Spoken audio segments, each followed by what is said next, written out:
The moment the alarm blared through the academy, tension gripped the room like a vice. John could feel every eye locked onto him, suspicion radiating from the gathered students.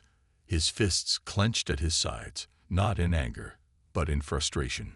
He had barely been here for an hour, and already he was being treated like a suspect. Injured student detected, the robotic voice repeated. Medical response required immediately. The green-skinned alien with 4 arms, the one who had protested John's presence the loudest, stepped forward with a smug expression. "Well, isn't this interesting?" His mandibles clicked with amusement. First day, first injury. What a coincidence. John forced himself to remain calm. "I've been standing here the whole time. Whatever happened in that lab, I had nothing to do with it." The murmurs around him didn't stop. Whispers of doubt and fear spread through the gathered students. He could hear fragments of conversations. "It's just like the stories say. Deathworlders are dangerous. Maybe he triggered something remotely. This is why he shouldn't be here." A sharp hiss cut through the noise, and John turned to see a tall, serpent-like alien slithering forward. Unlike the others, her expression wasn't filled with fear. It was calculating. "Enough speculation," she said, her forked tongue flicking out. "The injured student needs help. Standing here arguing solves nothing." John nodded. "Exactly. So instead of pointing fingers, why don't we?" The green-skinned alien scoffed. "Why don't you stay here? No one trusts you near the injured student." John exhaled sharply through his nose but didn't argue. He had dealt with this kind of prejudice before. No amount of words would change their minds overnight. Instead, he turned his attention to the screen on the wall, where a map of the academy displayed the emergency location, a lab on the 2nd floor of the science wing. Suddenly, a flicker of movement caught his eye. A small alien with translucent skin, a species John hadn't seen before, was edging toward the exit, their glowing fingertips twitching nervously. The moment John's gaze landed on them, they froze. And then they ran. John's instincts kicked in. Without thinking, he bolted after them, dodging past startled students. The alien was fast, darting through the corridors with a surprising burst of speed. But John had spent his life on a world where survival depended on endurance. His legs were stronger, his reflexes sharper. "Hey!" John shouted. "Stop!" The fleeing alien ignored him, sprinting around a corner, only to slip on the polished floor. They tumbled forward, crashing against the wall with a startled yelp. John skidded to a stop and crouched beside them. "You okay?" The alien flinched, their luminous eyes wide with panic. I didn't mean for it to happen," they stammered. "It was an accident." John narrowed his eyes. "What was an accident?" The alien trembled. The chemical spill. "In the lab. I wasn't supposed to be there. But Their voice broke. "I panicked. I ran instead of calling for help." John exhaled. "So it wasn't me." The alien shook their head violently. "And no, of course not. But they're already blaming you, aren't they?" John gave a humorless chuckle. "Yeah, welcome to being the Deathworlder." The alien swallowed hard, looking ashamed. I should go back. Tell them the truth." John nodded. "Yeah, you should." A few minutes later, the gathered students in the dormitory turned in shock as the translucent alien stepped forward, their voice trembling but clear as they confessed what had really happened. The tension in the room shifted, but John knew the damage was already done. They had all been too eager to blame him, too quick to believe the worst. And something told him this was only the beginning. The academy's halls were quieter than usual the next morning. Whispers trailed John wherever he went, eyes darting away when he met them. Even after the truth had come out about the accident, the damage had already been done. He wasn't just an outsider. He was a suspected threat. John kept his head up as he walked through the corridors, pretending he didn't hear the murmurs around him. But he wasn't stupid. He could feel the tension in the air. They still didn't trust him. He reached the cafeteria, grabbed a tray of food, and found an empty table in the far corner. His presence alone seemed to keep others at a distance. Fine. If they didn't want to sit with him, he wasn't going to beg for company. Just as he started eating, a shadow fell over his table. John looked up to see the serpent-like alien from yesterday, Shira, if he remembered correctly. Unlike the others, she wasn't avoiding him. She studied him with her sharp, slit-pupilled eyes before flicking her tongue thoughtfully. "You're handling this well," she said. John raised an eyebrow. "Handling what?" Shira coiled the end of her tail beneath her, settling into a C across from him. "The fact that half the students still think you're dangerous." John gave a humorless chuckle. "If I let every rumor get to me, I wouldn't have made it past my first year of school back on Earth." Shira tilted her head. "So it's true. Deathworlders are used to being feared." John stabbed his fork into his food. "Feared? No. Misunderstood. Definitely." Shira flicked her tail. "There's a difference." John met her gaze. "Fear is when someone sees you as a monster. Being misunderstood means they just don't get you yet." He leaned back. "Right now, they think I'm dangerous. But eventually, they'll figure out I'm just a guy trying to get through school like everyone else." Shira regarded him for a long moment. Then, to his surprise, she let out a short, hissing laugh. "You are an odd one, Deathworlder," she said, amusement in her tone. Before John could respond, a loud crash echoed across the cafeteria. A group of students had jumped from their seats, eyes wide with panic. John turned just in time to see a mechanical drone hovering near the ceiling. It wasn't like the standard cleaning bots that roamed the academy. It was sleek, its metal plating polished to a dull silver sheen, and something about the way it moved sent a chill down John's spine. "What the hell is that?" he muttered. Shira's tongue flicked out rapidly, a sign of unease. "That is not academy issued." A ripple of unease spread through the cafeteria. The drone rotated, scanning the room. And then, without warning, it fired a small energy bolt. Students screamed as the blast hit a table, melting straight through the metal. John was already moving. His chair scraped against the floor as he stood, eyes locking onto the drone's design. It was small, fast, and clearly armed. But its movement pattern wasn't erratic. It was targeted. This wasn't some malfunctioning bot. This was an attack. John's instincts kicked in. His muscles tensed, adrenaline rushing through his veins. On Earth, he had survived by being faster, smarter, and stronger than the things trying to kill him. And right now, those skills were about to be put to use. The drone swiveled in his direction. John lunged. His tray went flying, slamming into the drone's sensor array with a loud clang. The bot reeled back from the impact, but it was already recovering, its weapon heating up again. John didn't give it the chance. He grabbed a chair and swung it with all his strength. The metal frame connected, sending the drone crashing to the ground. Sparks erupted from its casing. The attack had disabled it, but John knew better than to assume it was fully down. Panting, he stepped back as the stunned cafeteria slowly came back to life. The students who had been cowering behind tables peeked out. Others were still frozen, staring at him. For a long, heavy moment, nobody spoke. Then, a familiar voice muttered from the side.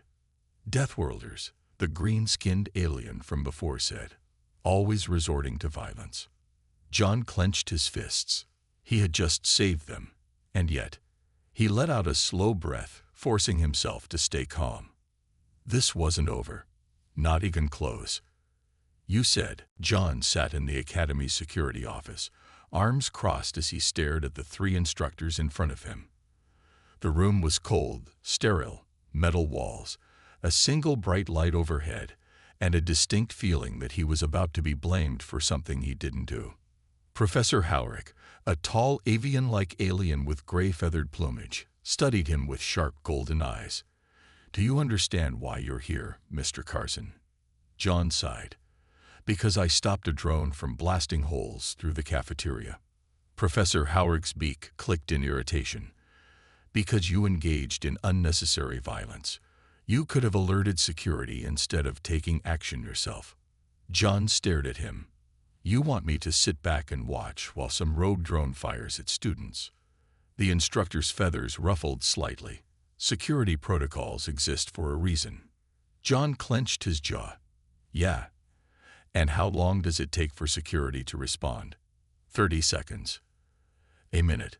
What if that thing had been programmed to kill? Professor Howrick narrowed his eyes. You don't know that it was hostile. It could have been a malfunction. John let out a short laugh. It melted through a metal table. That's not a malfunction. That's a weapon. A second instructor, a reptilian female named Instructor Vekish, folded her arms. Your kind is known for being aggressive, Mr. Carson.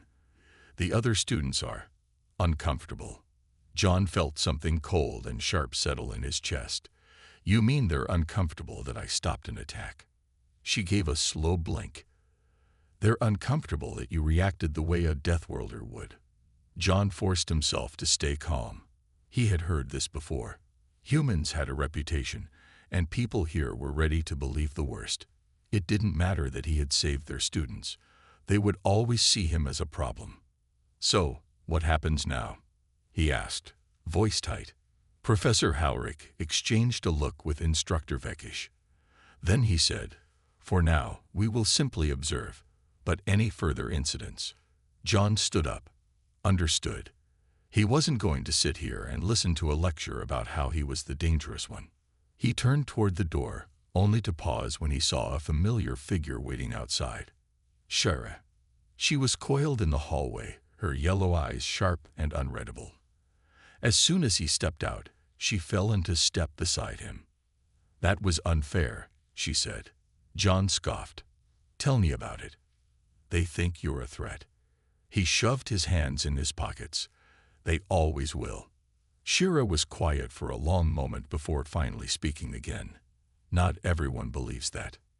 John glanced at her, surprised. He had assumed she had only sat with him at lunch because she was curious. But now, there was something else in her tone. Something firm. Before he could respond, the Academy's announcement system crackled to life. Attention all students. Due to today's security breach, all non-essential activities will be suspended until further notice. Any students with information regarding the unauthorized drone are encouraged to report to administration immediately. John exhaled slowly. Someone had sent that drone. And if it wasn't just a malfunction, that meant someone wanted him gone.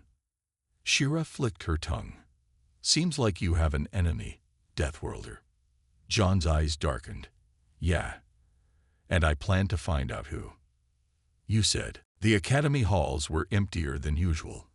The announcement about the security breach had unnerved the students, and the lingering tension was impossible to ignore. Everywhere John went, he could feel the stares, the hushed whispers that followed him like a shadow. It didn't take a genius to figure out what they were thinking. It must have been the Deathworlder. He must have triggered the attack somehow. Why else would something like this happen? John gritted his teeth and kept walking. He was used to people making assumptions about humans.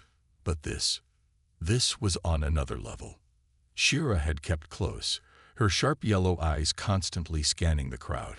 She hadn't said much since their conversation outside the security office, but John could tell she was thinking. A lot. Finally, she spoke. You're planning something. John didn't bother denying it. I want to know where that drone came from. Who sent it? Shira flicked her tongue. And what do you plan to do with that information? John gave her a sideways glance. Haven't decided yet. The answer made Shira let out a low hissing sound, almost like a chuckle. That's very human of you. John was about to respond when something hit his shoulder from behind. Not hard, just enough to shove him forward a step. He turned, already knowing what he'd see. A group of students stood there, all of them watching him carefully. The one in front was a tall, green-skinned alien with narrow, slitted eyes. Karen, one of the upper-year students. John had seen him around before, but they'd never spoken. Until now. You're causing a lot of trouble, Deathworlder, Karen said, crossing his arms. And now, because of you, half the academy is under lockdown. John sighed, rolling his shoulders. Yeah. And what do you want me to do about it? Karen's expression darkened. Leave. John blinked. Excuse me. You heard me, Karen said. This academy was never meant for Deathworlders. It was bad enough when they let you in, but now, after the attack, no one trusts you. No one wants you here. Shira hissed, her tail twitching in agitation. You're assuming a lot, Karen. Karen barely spared her a glance. I'm just saying what everyone else is thinking. John let out a slow breath, forcing himself to stay calm. He had dealt with bullies before, back on Earth. But here, this was different. They weren't just picking a fight. They were trying to push him out. And John wasn't going to give them that satisfaction. He took a step forward, closing the distance between them. Karen stiffened slightly, but didn't back down. You think I'm the problem? John asked. His voice was calm, but there was an edge to it. I stopped that drone before anyone got hurt. And instead of thanking me, you're standing here blaming me for it. Karen's jaw tightened. Because if you weren't here, it wouldn't have happened in the first place. John narrowed his eyes. You sure about that? For a second, something flickered across Karen's face. Uncertainty. John saw it. Shira saw it. And that was enough.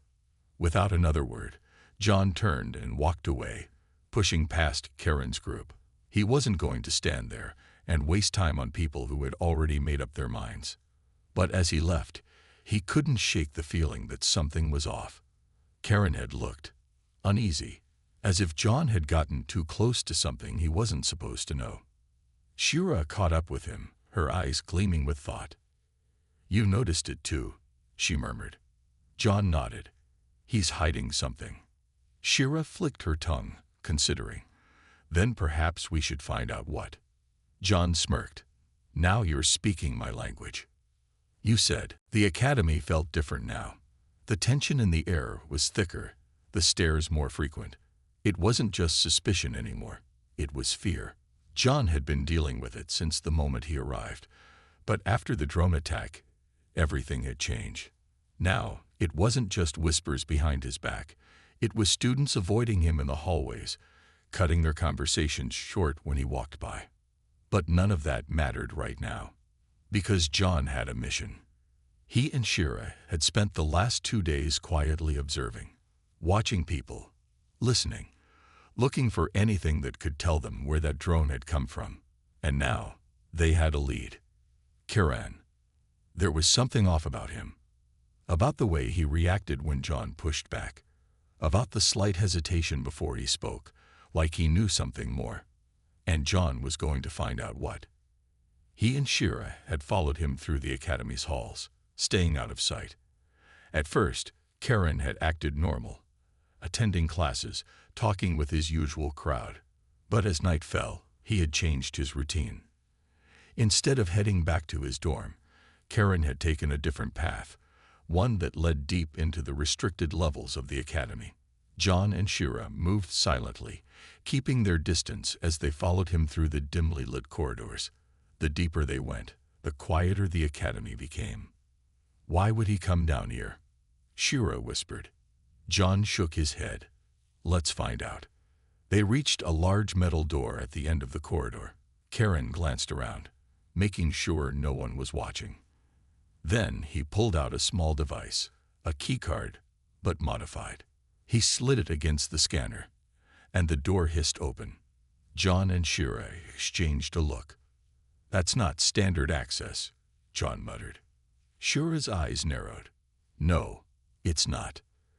They waited until Karen slipped inside before quickly making their move. John reached the door just before it closed, grabbing the edge and silently slipping through. What they saw inside made them freeze. The room was dark, filled with stacked crates and dimly glowing screens. But in the center of it all, a second drone. John felt his stomach drop. It was identical to the one that attacked the cafeteria, sleek, weaponized, and very much not a normal part of the Academy's security system. And Karen. He was standing in front of a console, tapping something into the controls. His posture was rigid, his tail flicking in agitation. John took a slow breath. This was it. This was proof. He turned to Shira, whispering, "We need tow." But before he could finish, Karen spun around. His eyes widened when he saw them. "You shouldn't be here," he said, voice sharp. John took a step forward. "And you shouldn't have access to a combat drone." For a second, Karen hesitated. Then his expression hardened. "You don't understand." "Then explain," Shira hissed. Karen's jaw tightened. Then, to John's shock, he deactivated the drone. The red targeting lights on its frame dimmed, and the whirring hum of its systems died down. "I didn't send the first one," Karen said quietly. John and Shira exchanged a glance. "But you have another," John pointed out. Karen exhaled sharply. "Because someone else is planning another attack." Silence. Shira's eyes flicked to the drone. "Who?" Karen's expression darkened. "I don't know yet, but I'm trying to find out." John folded his arms. "And why should we believe you?" Karen let out a bitter laugh. "Because I could have activated this one the moment you walked in." John didn't respond immediately. Because Karen was right. He could have turned the drone on them. But he hadn't. Which meant Karen wasn't the real enemy. Shira's tail twitched. "Then we have the same goal." Karen studied them for a long moment. Then, finally, he nodded. "Then let's work together." John exhaled, running a hand through his hair. This was getting way bigger than he thought. But one thing was clear. This wasn't over. Not by a long shot. The Academy had never felt so dangerous before. John, Shira, and Karen moved swiftly through the underground corridors, silent as shadows. The dim lighting flickered overhead, casting long, jagged shapes against the walls. The deeper they went, the more John felt the weight of something unseen pressing against them. The Academy wasn't just a school anymore. It was a battlefield. After what they had discovered, the drones, the attack, the hidden players pulling the strings, there was no turning back. Someone wanted John gone. Worse, they were willing to kill for it. And now it was time to find out who. Karen led them through a narrow passageway, glancing over his shoulder. "I traced the drone's command signals back to a restricted zone, one that only high-level staff should have access to." John's jaw tightened. "You're saying a professor did this?" Karen nodded grimly. "Or someone with their clearance." Shira flicked her tail. "If that's true, we need proof." They reached a reinforced door. Karen pulled out his modified keycard again, hesitating only a second before swiping it. The door hissed open. Inside, the room was cold, filled with the soft glow of multiple holographic screens. Lines of data scrolled across them.